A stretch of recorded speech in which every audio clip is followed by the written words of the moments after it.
fan va madaniyat rivojiga qo'shgan hissalar, buyuk ajdodlarimizning kashfiyotlari, numizmatika va hunarmandchilik namunalari, interaktiv. Endi mana bu devordagi xaritaga e'tibor qarating. Ushbu xarita birinchi Renessans davridagi Mavaroun nahrini keng tasavvur qilishga yordam beradi. Unda Buxoro, Samarqand, Shosh, Farg'ona, Xorazm kabi ilmiy va savdo markazlari bir-biriga bog'langan yagona hudud sifatida namoyon bo'lgan. Xarita sizni alohida buyumlardan butun bir davrning geografiyasiga olib chiqadi. Marhamat, hurmatli mehmonlar. Vaqt devori tomonga yuramiz. Qarshingizdagi sopol idishlar 10 va 12 asrlar Mavaroun nahrining kundalik hayoti va ammo juda muhim qatlami ko'z oldimizda jonlanadi. Samarqand qog'ozi birinchi Renessans davri ilm fani va kitobat madaniyati muhim poydevoridir. Tarixiy manbalarga ko'ra 751-yildagi Talas jangida asirga olingan xitoyliklardan qog'oz tayyorlash siri o'rganilgach, u butun musulmon olamiga yoyilgan. Qog'oz ishlab chiqarishning keng yo'lga qo'yilishi, qo'lyozmalarni ko'paytirish, kutubxonalar va ilmiy maktablar rivojiga kuchli turtki bergan. Bilmayman, ko'r o'sha qizingga qara. Zal markazida birinchi Renessans davrida yaratilgan yodgorliklar maketini ko'ramiz. Siz ko'rib turgan ushbu bino Buxoroning eng qadimiy islomiy inshootlaridan biri. Mag'oki Attor masjidining maketi hisoblanadi. Uning nomi joylashuvi bilan bog'liq. Bino shaharning hozirgi sathidan pastda qolgan. Shu bois bu yodgorlik turli davrlar madaniyatining uzviy davomiyligini aks ettiradi. Qarshingizda Buxoro va Samarqand o'rtasidagi karvon yo'lida joylashgan 11-asrga oid yirik me'moriy majmua Raboti Malikning maketi turibdi. Qoraxoniylar davriga mansub ushbu inshoot mustahkamlangan Rabot bilan muhtasham qarorgoh vazifalarni o'zida mujassam etgan. Raboti Malik muhandislik va me'moriy tafakkurning yuksak darajasini namoyon etadi. Bunday inshootlar savdo xavfsizligini, yo'llar nazoratini hamda cho'l hududlaridagi xo'jalik hayoti barqarorligini ta'minlagan. Mana bu eksponat esa Buxorodagi eng noyob yodgorliklardan biri. Chashmai Ayyub maqbarasining maketidir. Rivoyatlarga ko'ra ushbu maqbara Ayyub payg'ambar nomi bilan bog'liq. Buxoro me'morchiligida odatda yarim sharsimon gumbazlar uchraydi. Bu shakl esa Xorazm me'moriy an'analariga mansub bo'lib, mintaqa ichidagi ustalar va g'oyalar harakatini aks ettiradi. Endi sizlarni immersiv video ko'rsatiladigan maxsus kapsulaga taklif etamiz. Hurmatli mehmonlar, bu kapsulaga kirganingizdan keyin rasmga, videoga olish mumkin emas. Bunday finyallar odatda bayroq ustunlari, marosimiy tayoqlar yoki me'moriy elementlarning yuqori qismiga o'rnatilgan. Qizig'i, bu ikki boshli burgut ramzi keyinchalik Oltin O'rda, undan so'ng Rossiya imperiyasining davlat ramziga aylangan. Bugungi kunda 10 dan ortiq davlatlar Mahmil bilamiz, avvalgi kisva Misrda tikilgan. Misrdan Saudiya Arabiyaga olib kelish uchun mana shu mahmil ichini olib kelishgan. Mahmil ichiga kisvani solib, kisva bilamiz, kamani yopib turadigan yopuvchig'i. Mana. Ko'rib turganingiz o'sha kisva bo'ladi. Misrda tikilgan bo'lgan. Misrdan Saudiya Arabiya Mekkagacha o'shani mana shu mahmil ichida olib kelishgan. Ibrohim alayhissalomning turgan o'rinlari maqomi Ibrohim deyiladi. Xuddi Ka'ba singari maqomi Ibrohimning ham tarixda o'z qisvasi mavjud bo'lgan. Usmoniylar davrida 1860-yilda tikilgan ushbu qisva o'ziga xos san'at asari bo'la oladi. To'g'rida ko'rib turgan kisva bu 1988-yilda haqiqiy kisvasi bo'ladi, asl. Bu tarafda sertifikati ham bor, originallikni tasdiqlab beradigan.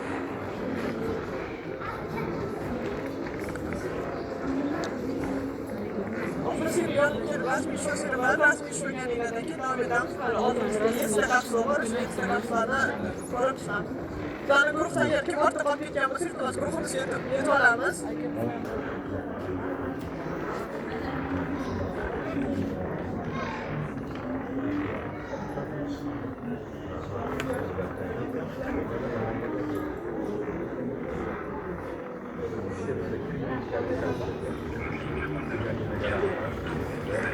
Kapsulaga kirib boramiz. Bu kapsulada islom dinining tarqalishi bilan bog'liq ma'lumotlar, video materiallar va interaktiv matnlar o'rin olgan. Shuningdek, Payg'ambarimiz Muhammad sollallohu alayhi va sallamning jahon hukmdorlariga yuborgan 5 ta maktubi nusxalari, Ka'ba tasviri, duolar bitilgan kashtachilik namunalarini ko'rishingiz mumkin. Qarshingizdagi vitrinada turgan Saljuqiylar davri Qur'oni orqali 12-asrdan 13-asrgacha bo'lgan kitobat madaniyati yoritiladi.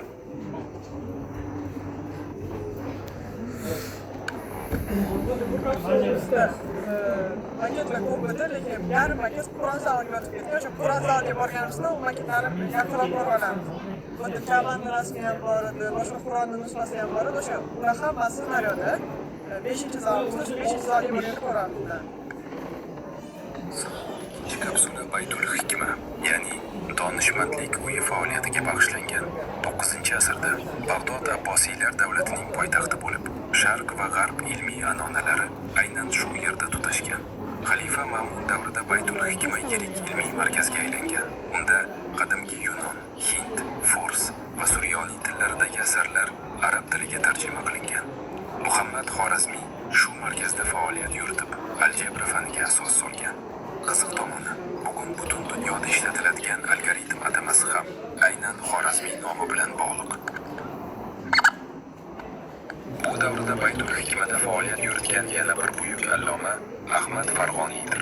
U astronomiya, geografiya va muhandislik sohalarida muhim izlanishlar olib borgan.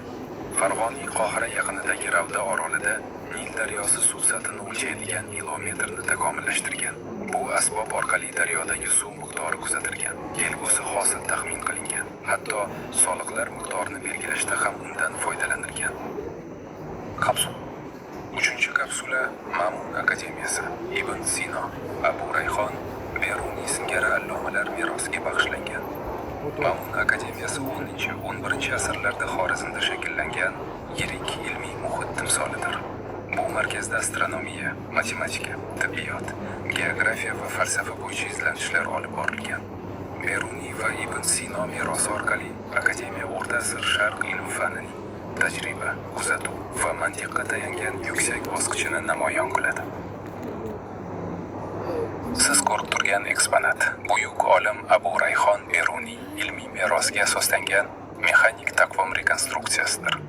Beruniy o'z asarlarining salmoqli qismini taqvim tizimlari, osmon jismlari harakatini hamda oy va quyosh vaqti o'rtasidagi mutanosiblikni o'rganishga bag'ishlagan. Bunday qurilmalar namoz vaqtlarini aniqlash, taqvim sanalarini hisoblash va turli yil hisobi tizimlarini muvofiqlashtirishga xizmat qilgan. Mazkur vitrinada Beruniyning Tafhim, Osor ul Boqiya asarlarini ko'ramiz.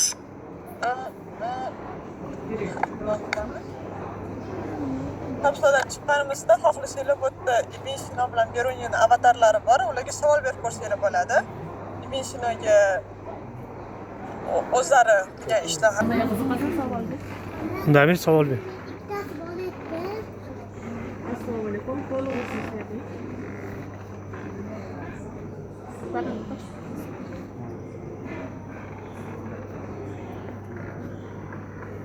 olmayman. Keling, o'z hikoyam haqida gaplashaylik. Nima savol berasiz? Ber Xondamir savol. Ber. Seni Ibn Sinoga, seni Beruniyga qanaqadir savol berasizlarmi? Gapirsang ham bo'ladi. Gapirsa ham bo'ladi, yozsa ham bo'ladi.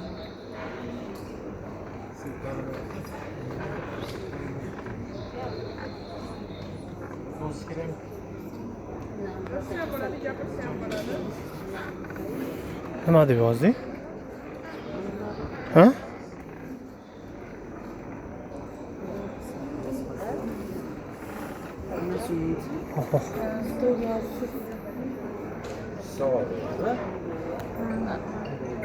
Bolalar qachon yozilgan deb sizga o'sha javob Ha? Bizimga berdim, bilmadim. Nima? Tip qonunlarini. Shuni javob bermayapti.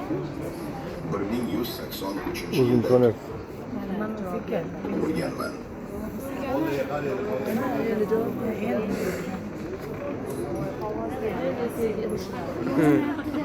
Esdan chiqib qoldi. javob Sharniya beradi. birinchi.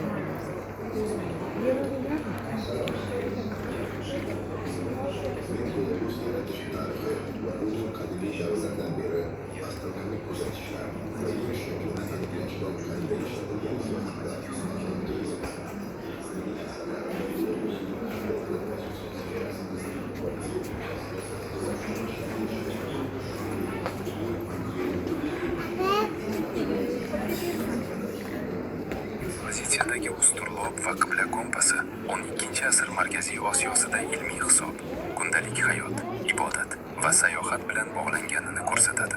Islom ilmlarining buyuk namoyandalari Imom Buxoriy, Imom Termiziy, Abu Mansur Moturidi singari allomalarga bag'ishlanadi. Ularning maqbaralari maketi, asarlari, hayoti va faoliyati bilan tanishish imkoni yaratilgan. Marhamat, hurmatli mehmonlar, keyin kapsulalar sari yo'l Unda men olamiz. ovozli xabar ber, unda yozmasdan. Ketgan bo'lsa, mazkur guruhimizga yetib olamiz. Ha shu. Imom Abu Mansur Moturidi kalom ilmiy, islomda bag'ri kenglik, ilm ma'rifat va mo'tadillik g'oyalarini targ'ib qilgan. Kapsula markazida Moturidiyning Samarqand shahridagi qadimgi Chokardiza qabristoni o'rnida qad rostlagan maqbarasi maketini ko'rasiz. Devordagi xarita Moturidiylik va Mavarun Nahri ilmiy maktablari tarqalgan hududni tushunishga yordam beradi. Endi esa keyingi kapsulaga, Imom Buxoriy kapsulasiga o'tamiz. Bayatida joylashgan Imom Buxoriy yodgorlik majmuasi maketi namoyish etilgan. Ushbu majmua tarkibida jome masjidi, Imom Buxoriy xalqaro ilmiy tadqiqot markazi, kutubxona, muzey va hadis ilmi maktabi faoliyat yuritadi. Bu maskan allomaning merosini o'rganish va dunyoga tanitishda muhim ilmiy ma'rifiy markaz hisoblanadi. Kapsulaning yuqori qismida Imom Buxoriyning mashhur Bag'dod imtihoni tasvirlangan. Rivoyatga ko'ra, Bag'dod ulamolari allomaning xotirasi va ilmiy salohiyatini sinash uchun 100 ta hadisning matni va sanadlarini ataylab almashtirib berishgan. Imom Buxoriy esa ularning barchasini tinglab bo'lgach, har bir hadisni asl matni va to'g'ri rivoyat zanjiri bilan qayta joyiga qo'yib bergan. Vitrinalarda Imom Buxoriyning eng mashhur asari Al-Jumi' as-Sahihning turli davrlarda ko'chirilgan nusxalari ichidan saralangan eng ishonchli rivoyatlar asosida tuzilgan bo'lib, 97 kitob, 3881 bob va takrorlari bilan 7397 hadisni o'z ichiga oladi. Imom Termiziy 824 va 892 yillar oralig'ida yashar, kufiy yozuvlar bilan bezatilgan bronza idishlar hamda Imom Termiziy maqbarasi maketi o'rin olgan.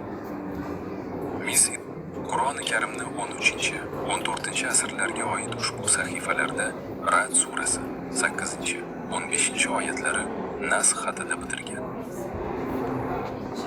Siz ko'rib turgan qo'lyozma islom ilmiy an'anasining muhim asarlaridan biri. 9-asrning taniqli muhaddisi Abu Iso at-Termiziy tuzgan Sunan at-Termiziy kitobining nusxasidir. Ushbu to'plam sunniylik yo'nalishdagi 6 ta mo'tabar hadis kitobi qatoriga kiradi.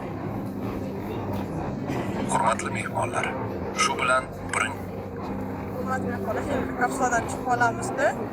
Endi keyingi savolga o'tamiz.